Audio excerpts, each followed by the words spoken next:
नहमदुहु व नस्तईनुहु व नस्तगफिरुहु व नुमिनु बिही व नतवक्कलु अलैहि व नऊज़ु बिल्लाहि मिन शुरूरि अनफुसिना व मिन सय्यिआति अअमालिना मन यहदिहिल्लाहु फला मुदिल्ल लहु व मन युद्लिल्हु फला हादिय लहु व अशहदु अल्ला इलाहा इल्लल्लाहु वहदहु ला शरीका लहु व अशहदु अन्न सय्यिदना व सनदना व शफीअना व मौलाना व हबीबना मुहम्मदन अब्दुहु व रसूलुहु सल्लल्लाहु तआला अलैहि व अला आलिहि व अस्हाबिहि व बारक व सल्लम तस्लीमन कसीरन कसीरा अम्मा बअदु फ़अऊज़ु बिल्लाहि मिनश शैतानिर रजीम बिस्मिल्लाहिर रहमानिर रहीम वला ततमन्नौ मा फ़द्दलल्लाहु बिही बअदकुम अला बअद लिर्रिजालि नसीबुम मिम्मा इक्तसबू वलिन्निसाइ नसीबुम मिम्मा इक्तसब्न वस्अलुल्लाह मिन फ़द्लिहि इन्नल्लाह कान बिकुल्लि शैइन अलीमा आमन्तु बिल्लाहि सदक़ल्लाहु मौलानल अज़ीम व सदक़ रसूलुहुन नबियुल करीम व नहनु अला ज़ालिका लमिनश शाहिदीन वश्शाकिरीन वल्हम्दुलिल्लाहि रब्बिल आलमीन।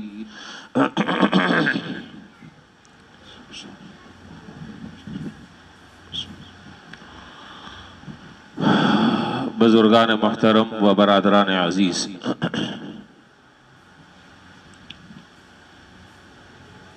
अल्लाह रब्बुल आलमीन ने तीन आलम पैदा फरमाए हैं और तीनों के तीनों आलम के हालात और उनके हक़ाइक़ मुख्तलिफ हैं, उनके अहकाम भी मुख्तलिफ हैं।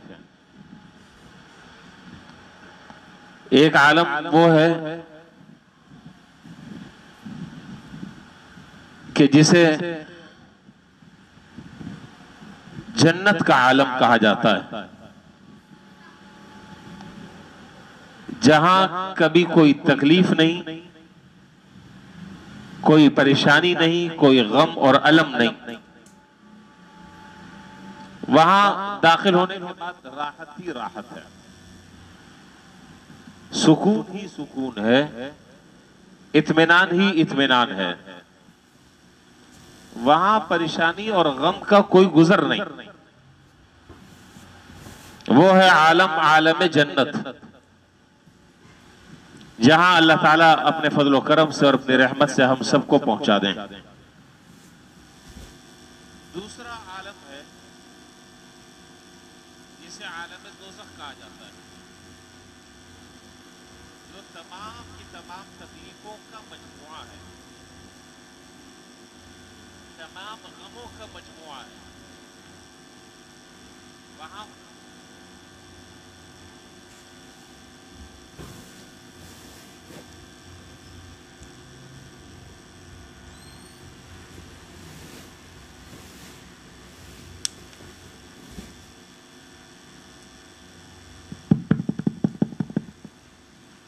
दूसरा जो आलम है उसे आलम दोज़ख कहते हैं, जहां गम ही गम है, तकलीफ ही तकलीफ है, परेशानियां ही परेशानियां हैं।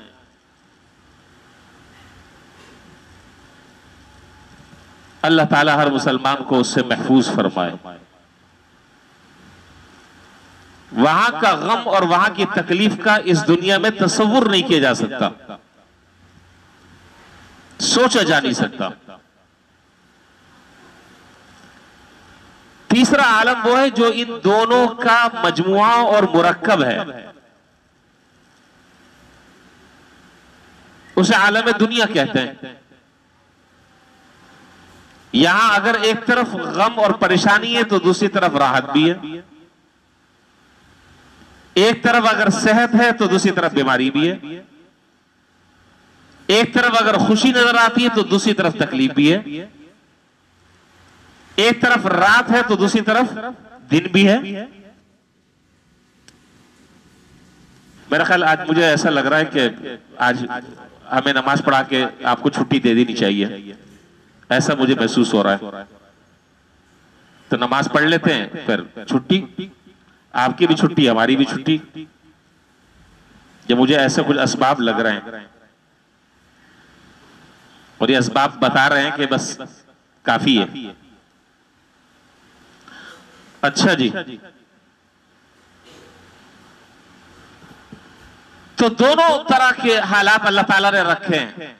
कांटे हैं तो फूल भी है, खुशबू है तो बदबू भी है, सर्दी है तो गर्मी भी है।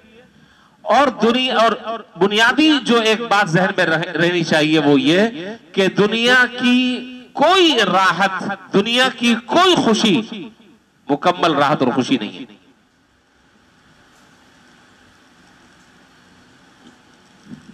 कोई राहत दुनिया की, कोई खुशी मुकम्मल राहत और खुशी नहीं। और दुनिया का कोई गम, कोई अलम, कोई तकलीफ, कोई दर्द, कोई परेशानी मुकम्मल गम और परेशानी नहीं। ये अल्लाह ताला का अजीब निजाम है। ये मैंने इसीलिए अर्ज किया कि ये दोनों के मजमूए का नाम है। देखिए, एक आदमी को अगर कभी कोई खुशी होती है तो आपने देखा होगा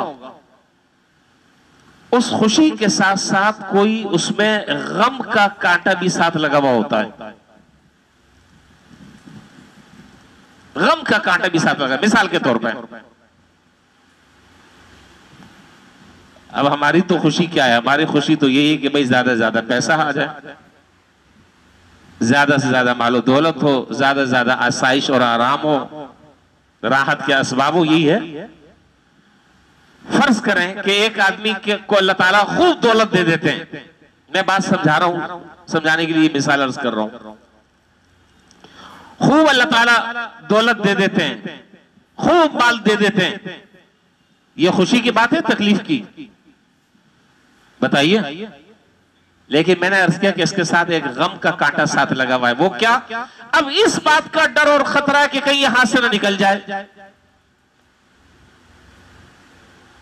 इस बात का गम। अब उसके लिए हिफाजत के असबाब क्या अख्तियार करने चाहिए, उसके लिए तरीके क्या अख्तियार करने चाहिए, उस मालो दौलत और खजाने पर जो गार्ड मुकर्रर किया जाए वो किस कंपनी का होना चाहिए, कहीं वो खयानत ना कर बैठे। तो आप किसी भी खुशी को अगर आप ले लें, किसी भी राहत को अगर आप ले लें, तो उसके साथ कोई ना कोई गम का कांटा लगा। ये दुनिया का अल्लाह ताला ने ये निजाम बनाया है।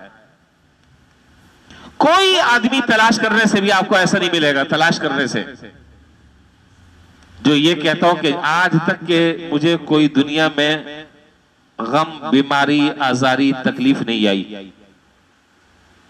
बड़े से बड़ा दौलतमंद आपको ले लें, उसकी आप हिस्ट्री खोलें, उसकी आप तारीख खोलें, उसके हालात अगर आप पढ़ें, आपको एक आदमी भी नजर नहीं आएगा। ये मेरा दावा है। और मैं जो बात कह रहा हूं बिल्कुल आमतौर पर मामला बिल्कुल उल्टा है। जिस आदमी के पास जितनी दौलत, जितना माल, जितनी राहत के असबाब, जितने असबाब तायुश, हकीकत में वो उतना ही परेशान। ये दुनिया का निजाम है। जिसके पास है वो भी परेशान है, जिसके पास नहीं है वो भी परेशान है। अजीब निजाम है अल्लाह ताला का। अब जिसके पास दौलत नहीं है वो हसद कर रहा है, किससे? दौलत वाले से। जो बेचारा मकान में रहता है वो हसद कर रहा है बंगले वाले से। जो आदमी मोटरसाइकिल पर है वो हसद कर रहा है गाड़ी वाले से। जिस आदमी की कम तनख्वाह है वो हसद कर रहा है ज्यादा तनख्वाह वाले से। जिस आदमी के माशरे में उसकी कोई वैल्यू और इज्जत नहीं है, दूसरे आदमी की इज्जत है, वो उस पर हसद कर रहा है। एक अजीब सिलसिला है। मैंने कुरान करीम के 5वें पारे की आयत पढ़ी है अभी खुतबे में। शायद स्पीकर उस वक्त काम नहीं कर रहा था, मैं दोबारा वो आयत भी पढ़ देता हूं, उस आयत का तर्जुमा भी कर देता हूं। देखिए अल्लाह ताला क्या फरमा रहे हैं। अम यहसुदून अन्नास अला मा आताहुमुल्लाहु मिन फज़ली, क्या अल्लाह ताला ने अपने फजल से और अपनी रहमत से जिन लोगों को दूसरे लोगों पर कोई फजीलत दी तुम उस पर हसद करते हो। वला ततमन्नू मा फज़्ज़लल्लाहु बिही बअदकुम अला बअद, अल्लाह ताला ने जिन लोगों को दूसरे लोगों पर किसी भी एतबार से कोई फजीलत अता फरमाई तुम उसके जायल होने की तमन्ना मत करो, उसके खत्म होने की तमन्ना मत करो। यह अल्लाह का तक़सीम, अल्लाह का निज़ाम तक़सीम है, यह अल्लाह ताला का निज़ाम तक़सीम है। और कोई आदमी आपको ऐसा नहीं मिलेगा कि जिसके पास सारी दौलतें जमा हो, किसी को कुछ दिया है, किसी को कुछ दिया है, किसी को कुछ दिया है, किसी को कुछ दिया है। एक आदमी को सेहत दी है तो बेचारा बहुत ज्यादा दौलत उसके पास नहीं है। एक आदमी के पास दौलत है, सेहत नहीं है, बेचारे भुने हुए चने खा रहा है, इस्तेमाल नहीं कर सकता। हकीम उल उम्मत थावी रहमतुल्लाह अलैह ने लिखा है कि बहुत बड़े एक रईस थे, बहुत बड़े, बहुत मालदार आदमी। उनके पास दौलत कितनी थी उन्हें खुद भी अंदाजा नहीं कि दौलत कितनी है। डॉक्टरों ने कहा कि जी एक जगह छोड़ देना उसको, ये पहले चीजें चेक करनी चाहिए। अच्छा,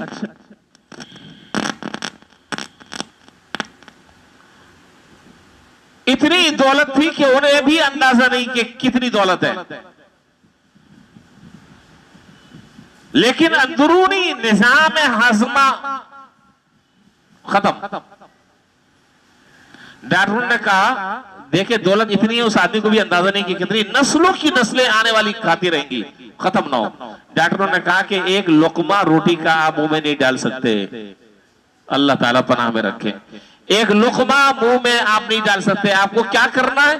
करना यह है कि बकरे का गोश्त ले लें, उस गोश्त को थोड़ा सा उबाल लें, उबालने के बाद मलमल के कपड़े में उसको डालें और डालने के बाद उसको दबाएं, उसका जो अरक निकले वो है आपकी ग़िज़ा। वो जो गोश्त है मलमल के कपड़े में डालकर उसको निचोड़ें, उसको दबाएं, उसमें से जो अरक निकले बस वो ग़िज़ा है। यही पूरी जिंदगी आपको पीते रहना है, बस इसके अलावा अगर कोई बदपरहेजी की तो बस वो आपका आखिरी दिन होगा। अब आप देखिए दौलत इतनी है, सेहत नहीं है। दौलत भी है, सेहत भी है, अल्लाह ताला ने अकल नहीं दी, अकल नहीं है। आदमी अपना मातम करे, क्या करे? अकल अल्लाह ताला की बड़ी नेमत है, सब कुछ है, दौलत भी है, सेहत भी है, अकल भी है, हुस्न भी है, जमाल भी है, खूबसूरती भी है, ताकत भी है, कुव्वत भी है। लेकिन इन तमाम की तमाम चीजों से बढ़कर जो एक नेमत है दीन, वो दीन की नेमत नहीं है। कर लें क्या करना है? सुबह से लेकर शाम तक इस बेचारे की जिंदगी जो है वो दुनिया के चक्रों में, क्या कमाऊं, क्या खा लूं, क्या जमा कर लूं, क्या कारोबार कर लूं, कैसे पैसा आ जाए, बस मरने के बाद की जो जिंदगी है उस जिंदगी का कोई तस्वुर ही नहीं है। यालमून ज़ाहिरन मिनल हयातिद दुनिया व हुम अनिल आखिरति हुम गाफिलून। 21वां पारा सूरह रूम, अल्लाह ताला काफिरों के बारे में फरमा रहे हैं वो दुनिया की तरक्की और दुनिया की ज़ेब ज़ीनत और उसकी जाहिरी तरक्की को तो खूब जानते हैं कि माल कैसे बनाना है, लेकिन वहुम अनिल आखिरति गाफिलून, आखिरत की जिंदगी से वो गाफिल है, उनका इसका तस्वुर ही नहीं है। वो तस्वुर आज मुसलमान में भी आया। बहरहाल मैं जो बात मैं अर्ज कर रहा हूं वो ये है कि इस दुनिया में ये हो रहा है कि हर छोटा आदमी अपने से बड़े आदमी पर, चाहे वो दुनिया के एतबार से हो या दीन के एतबार से हो, हर छोटा आदमी अपने से बड़े आदमी पर क्या कर रहा है? हसद कर रहा है।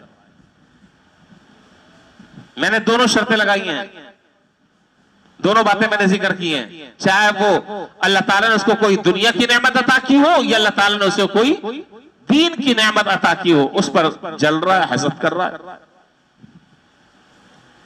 और इस जलने का और हसद करने का फायदा कुछ नहीं सिवाय अपने आप का नुकसान करना, अपनी नेकियां दूसरों को देना और अपनी दुनिया और आखिरत अपने हाथों से तबाह और बर्बाद करना, इसके अलावा कोई और हासिल नहीं।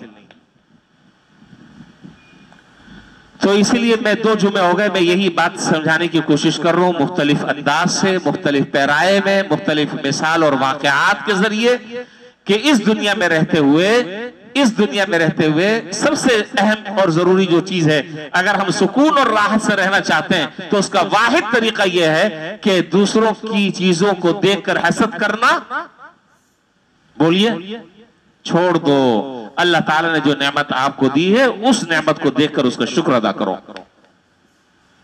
कहां तक के हसद किस किस से करते रहोगे, या तो हर दूसरा आदमी आपको बढ़ता हुआ नजर आएगा, फिर जिंदगी जो है वो इसी चक्कर में गुजार कर आखिरत में खाली हाथ गए, खसरत दुनिया वाला आखिरत, दुनिया भी तबाह, आखिरत कभी खसारा और नुकसान, दोनों तबाह करके गए, क्या फायदा। अल्लाह से अल्लाह ताला का वसअलुल्लाह मिन फज़ली, अल्लाह ताला से अल्लाह का फजल मांगो, आफियत मांगो, खैर मांगो।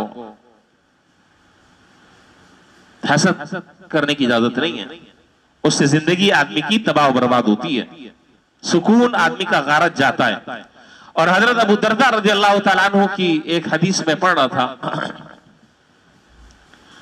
हजरत अबू दरदा रज़ी अल्लाह तआला अन्हु फरमाते हैं कि, और वाकई बात यह है कि जब उस हदीस को पढ़ा और उस हदीस को जब देखा तो ऐसा लगता है कि वाकई क्या जनाब रसूलुल्लाह सल्लल्लाहु अलैहि वसल्लम ने बात इरशाद फरमाई।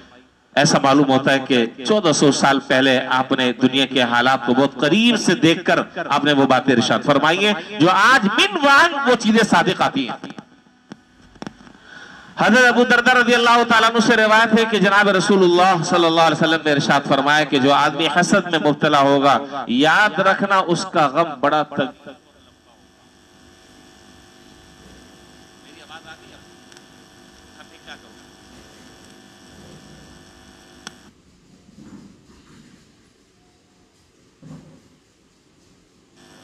इनसे कह दो ना यहां आकर बैठकर जरा उसको देख लें।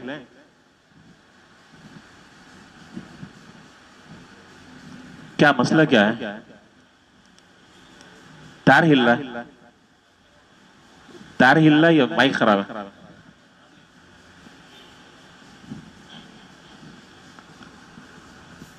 अच्छा जी,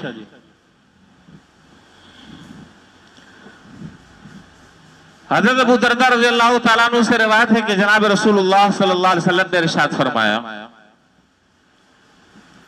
बात याद रखिएगा, मेरी बात नहीं है, हुजूर की बात है और काम की बात है, दिमाग में बात आ गई, अल्लाह ने चाहे इंशाअल्लाह नफा होगा।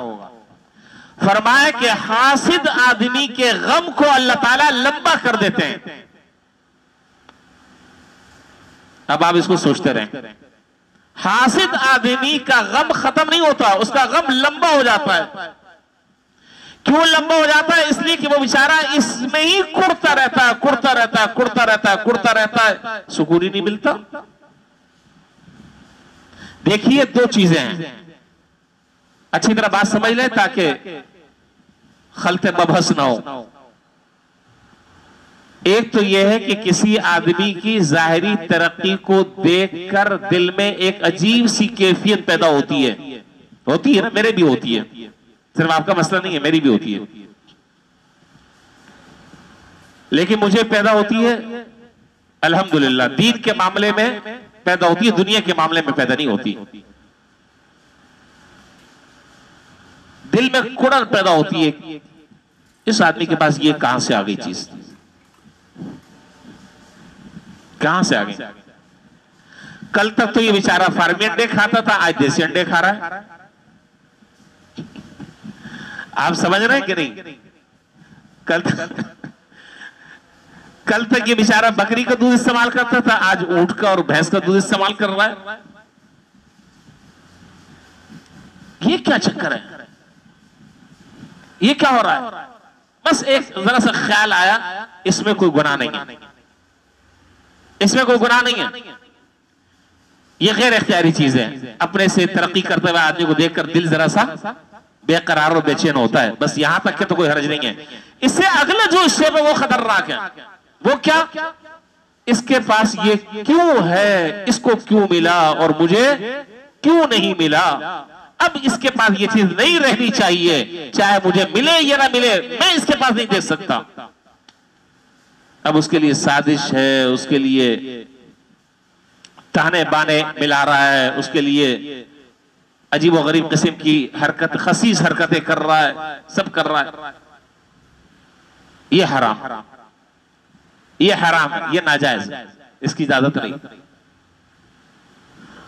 और मैं एक बात कहा करता हूं, बहुत पहले मैंने कही थी, दोबारा अभी जहन में मेरे बात आ गई, वो मेरी बात जरा सा याद रख लिएगा इंशाल्लाह। पता नहीं मैं रहूं ना रहूं, लेकिन आपको फायदा हो जाएगा इंशाल्लाह, इंशाल्लाह फायदा होगा आपको। इस हसद से अगर हम बच जाएं और बहुत ज्यादा आमाल और नफली इबादतें न करें, मैं अल्लाह के भरोसे पर कह रहा हूं कि इंशाल्लाह सलामती के साथ जन्नत में दाखिल हो जाएंगे।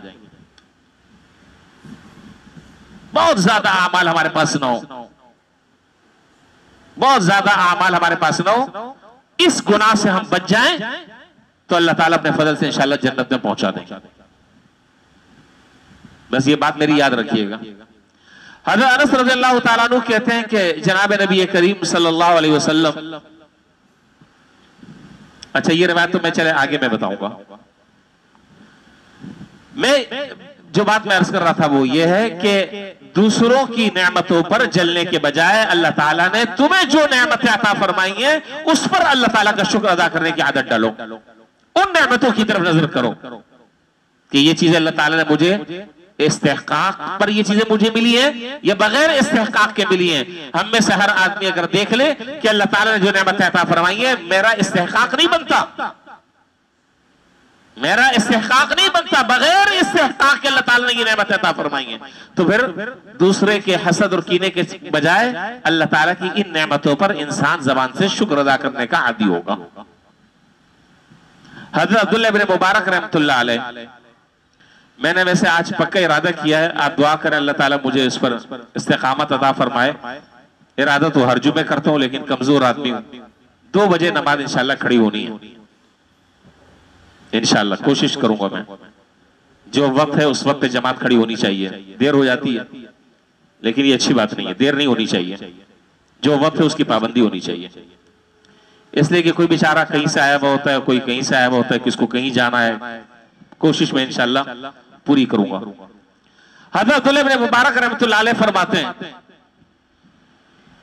मैं बस अब मैं जुमलों को रिपीट नहीं करूंगा, मुख्तसर बातें कर कर अपनी बात आगे बढ़ाऊंगा ताकि बात खत्म हो जाए।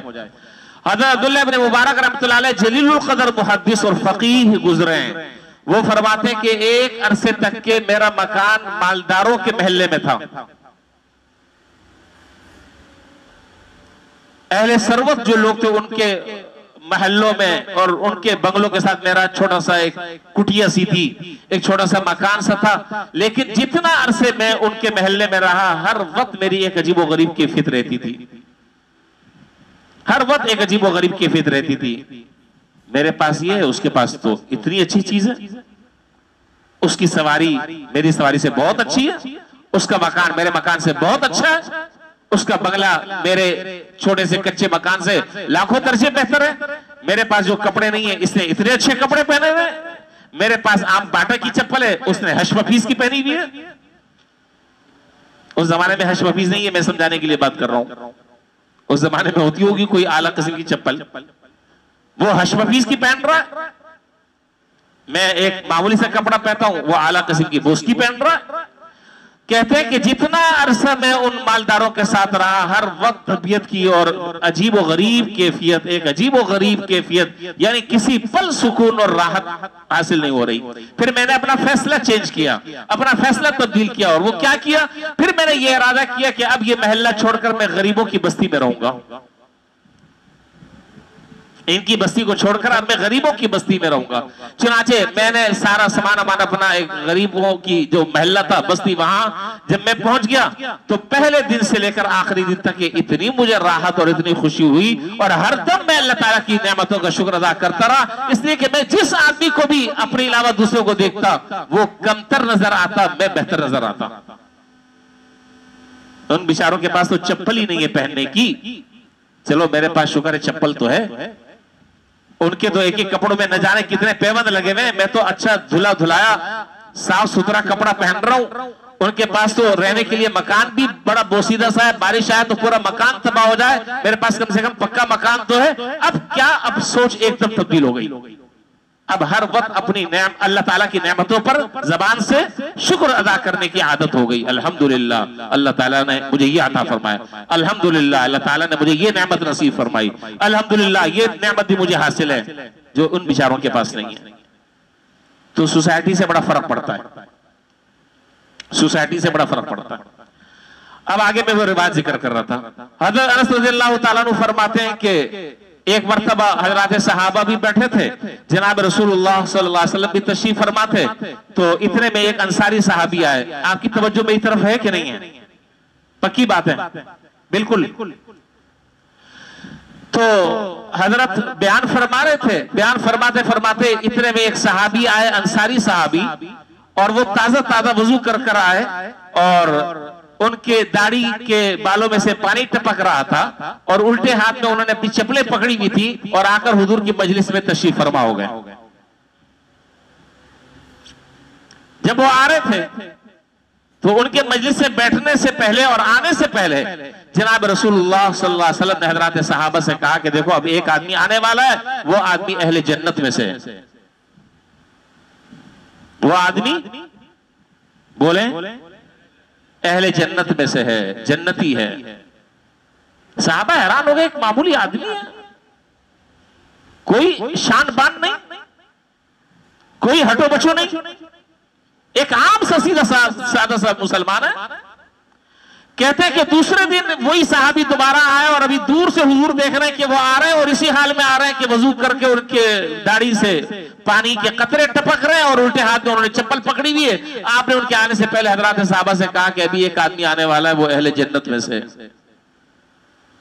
2 दिन हो गए, तीसरे दिन फिर यही वाक़या पेश आया, आपने फिर यही बात इरशाद फरमाई। हज़रत अब्दुल्लाह बिन अमर इब्न आस रज़ियल्लाहु ताला अन्हु फरमाते हैं कि जब 3 दिन मुसलसल में जनाब रसूलुल्लाह सल्लल्लाहु अलैहि वसल्लम की ज़बान अक़दस से और ज़बान मुबारक से मैंने ये बशारत सुनी तो मेरे दिल में ये बेचैनी पैदा हुई कि आखिर में देखो कि इनका अमल क्या है, कौन सा ऐसा खास काम कर रहे हैं कि जिस काम की बरकत से हुजूर सल्लल्लाहु अलैहि वसल्लम उनको अहले जन्नत में से होने की बशारत दे रहे हैं। क्या काम ऐसा कर रहा है? कहते हैं कि मजलिस खत्म हो गई, वो साहब जाने लगे, मैं उनके पीछे पीछे चलने लगा और पीछे जाते जाते मैंने उनसे रास्ते में उनसे रोक कर मैंने कहा कि चचा जान, अहले अरब में ये रिवाज था कि अपने से बड़े को या अम्मी कहते थे, या अम्मी ए चचा, हालांकि रिश्ते के चचा नहीं थे, उम्र में जैसे हमारे यहाँ अंकल कहते हैं। तो कहा कि ए चचा, मेरे अपने घर वालों के साथ कुछ नाराजगी हो गई है, अपने घर वालों के साथ मेरी कुछ नाराजगी हो गई है, मैं अपने घर में रहना नहीं चाहता, मैं चाहता हूं कि 2-3 दिन मैं आपके साथ रहूं, अगर आप मुझे अपने घर में मुझे इजाजत दे दें साथ रहने की। उन्होंने कहा कि मोस्ट वेलकम, बहुत अच्छी बात है, आप किसी को दावत नहीं दे दिएगा इस तरह की सादगी में। हाँ, वो सबसे पहले तो आपकी पूरी सफाई करेगा घर की, समझ रहे हैं? आप सादे से आदमी, ऐसा ना हो कि सीधी सादी बातों में आप जो है वो किसी को घर वो कहेगा हजरत आप बड़ी अच्छी नमाज पढ़ते हैं, मैं चाहता हूं कि आपके साथ 1-2 दिन रहूं ताकि मैं देखूं कि आपके क्या आमाल हैं। कहा भाई अपने घर में रहो। अच्छा, तो कहा कि ठीक है आप साथ रहें। हज़रत अब्दुल्लाह बिन अमर बिन आस रज़ियल्लाहु ताला अन्हु कहते हैं, मैं असल बात की तरफ आ रहा हूं। हज़रत अब्दुल्लाह बिन अमर बिन आस रज़ियल्लाहु ताला अन्हु कहते हैं कि मैं इन साहब के साथ 3 दिन इनके घर में रहा, 3 दिन इनके साथ इनके घर में रहा। आपको पता है बाहर आदमी तो बनावटी बन जाता है, लेकिन घर के अंदर तो बनावट नहीं चलती, नहीं चलती, मक्कारी यारी नहीं चलती, जेन्युइन पोजीशन वाज़ेह होती है।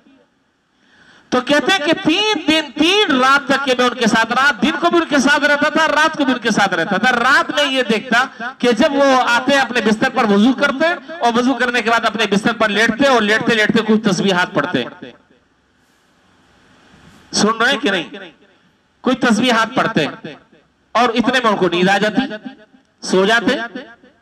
और मजे की बात यह कि तहज्जुद में भी नहीं उठते थे, तहज्जुद में भी नहीं उठते थे। और उसके बाद उठे, फजर की नमाज जमात के साथ पढ़ते, मस्जिद में तकबीर उला के साथ, और उसके बाद दिन भर अपने काम काज में, अपने मशगले में जो भी मसरूफियत थी उसके अंदर वो मसरूफ रहते। दूसरे दिन फिर मैंने देखा यही उनका मामूल, बिस्तर पर आए और लेटे, लेटने के बाद कुछ तस्बीहात पढ़ी और दरमियान में जब आंख खुली कोई दुआएं पढ़ते, तहज्जुद भी नहीं उठते, फजर की नमाज जमात से पढ़ते, कुरान की तिलावत करते, अपने काम काज में मशगूल हो जाते। 3 दिन में ये देता रहा। तो मुझे दिल में मेरे ख्याल ऐसे ही पैदा हुआ, मैंने कहा कि कोई खास काम तो कर नहीं रहे, कोई खास काम तो कर नहीं रहे। मैं जाने लगा, तो जाने लगा तो दिल में मेरे एक अजीब सी कैफियत थी कि मैं तो क्या सोचकर आया था और यहां तो सिलसिला ही कुछ नहीं है। तो जब मैं जाने लगा तो मैंने उन साहब से कहा कि अब मैं आपको मैं बात बताता हूं कि मेरे अपने घर में किसी के साथ लड़ाई झगड़ा नहीं है। हुजूर सल्लल्लाहु अलैहि वसल्लम से आपके बारे में मैंने 3 दिन मुसलसल में ये सुना कि ये अहले जन्नत में से है। मेरे दिल में ये दायियत पैदा हुआ कि मैं जरा सा देखूं कि आपके मामूलात शब और रोज क्या हैं। चनाचे मैंने रात को जब देखा तो आप एक नॉर्मल जैसे आदमी सोते हैं और आदमी जिस तरीके से रहते हैं उसी तरीके से आप रात को रह रहे हैं, सो रहे हैं। ताजुद भी आपने नहीं पढ़ी तीनों दिन, तीनों रातें ताजुद भी नहीं पढ़ी। बस जब ये उन्होंने सुना कि हुजूर सल्लल्लाहु अलैहि वसल्लम ने मेरे बारे में ये बात फरमाई तो फूट फूट के रोने लगे, आंखें उनकी नमदीदा हो गई। और फिर फरमाया कि देखो भाई, मेरे तो आमाल यही है, जो कुछ भी तुम देख रहे हो और जो कुछ भी तुमने देखा है, अलबत्ता 2 चीजें हैं वो मैं तुम्हें बता देता हूं। और हो सकता है कि शायद ये वो 2 बातें हों कि जिन 2 बातों पर जनाब रसूलुल्लाह सल्लल्लाहु अलैहि वसल्लम ने इतनी अजीब बशारत मेरे बारे में इरशाद फरमाई। 2 बातें। एक बात तो यह है कि तुमने भी दिन में देखा होगा, सवाए कलिमा खैर के जबान से मैं कुछ नहीं निकलता। मेरी बात समझ आ रही है आपको? सवाए कलिमा खैर की बात के, भलाई के बात, भलाई की बात के, अच्छी बात के, नेक बात के जबान से मैं कोई जुमला नहीं निकालता। जिक्र करता रहता हूं, खामोश रहता हूं। और दूसरी जो बात है वो ये है कि इस वक्त दुनिया में जितने लोग रह रहे हैं, किसी आदमी के बारे में दिल में मेरा जर्रा बराबर कीना, खोट, हसद मुझे नहीं है, अल्हम्दुलिल्लाह। दुनिया में जितने आदमी रह रहे हैं, किसी आदमी के बारे में दिल में मेरे जरा सा अदना खोट, कीना, हसद, जलन, कुड़न, जेलिसी मेरे दिल में नहीं है। हज़रत अब्दुल्लाह बिन अम्र बिन आस रज़ियल्लाहु ताला अन्हु फरमाते हैं कि मैं समझ गया कि यही है वो नुक्ता और यही है वो हीरा, यही है वो जौहर कि जिस जौहर की बुनियाद पर जनाब रसूलुल्लाह सल्लल्लाहु अलैहि वसल्लम ने उन्हें अजीम बशारत अता फरमाई कि ये अहले जन्नत में से। अल्लाह ताला हमारे अंदर भी ये पैदा फरमा दे। अल्लाह हमारे दिलों को भी हसद से और कीने से और चपकलिशों से, खोट से, जेलिसी से अल्लाह ताला हिफाजत फरमा दे। ये बड़ा खतरनाक मर्ज है। मैंने अर्ज किया कि आदमी नेकियां करता रहता है, दूसरों को देता रहता है। मौलाना रूमी रहमतुल्लाह अलैह ने लिखा है, मौलाना रूमी रहमतुल्लाह अलैह ने लिखा, बस सोच का फर्क होता है। हजरत ने लिखा कि एक कुबड़ा था, कुबड़ा जानते हैं, जिसकी कमर जो है वो झुकी हुई होती है। एक कुबड़ा था, उससे पूछा कि तेरी ख्वाहिश क्या है? कुबड़े से पूछा कि तेरी ख्वाहिश क्या है? उसने कहा कि जी मेरी ख्वाहिश ये कि दुनिया में जितने लोग रह रहे हैं ना, सबकी कमर इसी तरह कुबड़ी हो जाए। दुनिया में जितने लोग रह रहे हैं, मेरी ख्वाहिश ये है कि सब कुबड़े हो जाएं। तो उन साहब ने उनसे कहा कि अल्लाह के बंदे, तू ये दुआ क्यों नहीं करता कि मेरी अल्लाह ताला कमर सीधी कर दे और मैं सारे लोग भी सही सालिम हो और मेरी भी कमर सीधी हो जाए और सब एक तरह के हो जाए। ये सोच का फर्क है। वो कुबड़ा जो है वो आरजू कर रहा है कि सारे कुबड़े हो जाएं, वो ये दुआ नहीं कर रहा कि अल्लाह ताला मेरी कमर को सीधा कर दे। भाई अल्लाह का फजल मांगो, अल्लाह से आफियत मांगो। देखिए एक है ये हसद जिसके बारे में मैं बात कर रहा हूं, एक है गिब्ता जिसको अरबी में कहते हैं और उर्दू में उसको कहते हैं रश करना। ये जायज है, रश करना जायज है। किसी की कोई नेमत देकर, खासतौर पर दीन के मामले में किसी के अंदर कोई चीज देखी तो अल्लाह ताला से दुआ कर ली कि या अल्लाह इसके पास ये जो चीज है अल्लाह ताला अपने फजल से मुझे भी अता फरमा दे।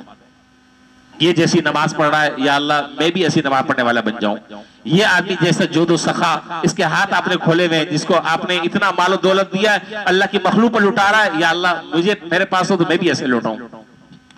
हाफिज इब्न हजर रहमतुल्लाह अलैह मक्का मुकर्रमा रवाना हुए हज के लिए। बड़े मुहद्दिस है, जलील कदर, बुखारी शरीफ की शरह लिखी है, फतहुल बारी, कई जिल्दों में अरबी में, मायनास किताब है। हाफिज इब्न हजर रहमतुल्लाह अलैह, हाफिज इब्न हजर रहमतुल्लाह अलैह जब मक्का मुकर्रमा पहुंचे और जमजम पीने लगे तो जमजम के बारे में आपने रिवायात में सुना होगा कि जमजम जिस नियत से आदमी पीता है अल्लाह ताला उसकी उस नियत और उस मुराद को पूरा फरमाते हैं, उसकी दुआ को कबूल फरमाते हैं। तो हाफिज इब्न हजर रहमतुल्लाह अलैह दुआ कर रहे हैं जमजम पीते हुए। क्या दुआ कर रहे हैं? या अल्लाह मुझे हाफिज ज़हबी जैसा हाफजा अता फरमा दे। मां दुनिया की किसी चीज का सवाल नहीं है, माल और दौलत का सवाल नहीं। सवाल क्या कर रहे हैं? या अल्लाह हाफिज ज़हबी को जैसे आपने जहानत और फतानत अता फरमाई थी, जैसा जहन अता फरमाया था, जैसी कुव्वत हाफजा आपने अता फरमाई थी, या अल्लाह मुझे भी ऐसा कुव्वत हाफजा अता फरमा दे। तो भाई दूसरों की नेमतों को देखकर अल्लाह ताला से आदमी को दुआ करनी चाहिए कि या अल्लाह इसके पास जो नेमत है इसको और तरक्की अता फरमा, इसको इस नेमत को बरतना आफियत के साथ अता फरमा, नसीब फरमा, और मेरे हक में अगर बेहतर हो तो आप मुझे भी अता फरमा दें। बहरहाल ये 2 जुमों से 3 जुमों से तकरीबन बातचीत चल रही है, बस मेरा ख्याल इस चैप्टर को हम क्लोज कर देते हैं। अल्लाह ताला हमें इन बातों पर अमल करने की तौफीक अता फरमाए, और ये जो गुनाह है इस गुनाह से अल्लाह ताला हम सबको बचने की तौफीक अता फरमाए। और दुनिया बातें तो बहुत सारी हैं, अहम अजीब व गरीब बातें हैं, लेकिन आप मुझसे ज्यादा बातें जानते हैं। मसला बातों का नहीं है, मसला है अमल का, मसला है अपनी सोच को सही करने का, अपनी जहन के जो दिमाग में गंदगी है उस गंदगी को दूर कर कर अपना जहन सही सालिम कर कर अल्लाह से अल्लाह का फजल आफियत मांगे। इंशाअल्लाह हमारे हक में भी बेहतर होगा तो अल्लाह ताला हमें भी अता फरमा देंगे, नहीं होगा तो अल्लाह ने जो नेमत हमें दी है हम उस पर राजी हैं, दूसरे को जो नेमत दी है अल्लाह उसको और तरक्की नसीब फरमाए। अल्लाह ताला इन बातों पर हम सबको अमल करने की तौफीक अता फरमाए। व आखिर दावाना अल्हम्दुलिल्लाहि रब्बिल आलमीन।